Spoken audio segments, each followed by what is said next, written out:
Praise be to God. தேவனுடைய நாமம் மகிமைப்படுவதாக. சகல உபத்திரவங்களிலேயும் அவரே எங்களுக்கு ஆறுதல் செய்கிறவர். இங்கே அப்போஸ்தலனாகிய பவுல் எத்தகைய ஆறுதலை பெறுகிறான் என்றால், அது தன்னுடைய உபத்திரவங்களிலிருந்து மீண்டு வரக்கூடியதான ஆறுதல் மட்டுமல்ல, மற்றவர்களுக்கும் ஏற்படும் சகலவிதமான உபத்திரவங்களுக்கும் ஆறுதல் செய்யும்படியாக ஒரு ஆறுதலை இங்கே அவன் தேவனிடத்திலிருந்து பெறுகிறான்.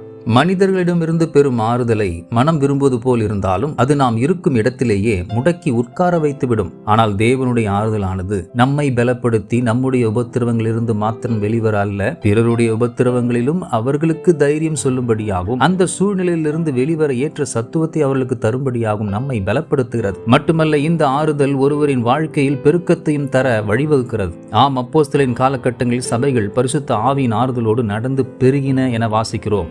அத்தகைய நல்ல ஆறுதலை இந்த நாளில் கர்த்ததாமே நமக்கு அருளி சகலவிதமான உபத்திரவங்களிலிருந்தும் மீட்டு புதுபலனோடு நம்மை பெருகவும் செய்து ஆசீர்வதிப்பாராக. God bless you abundantly.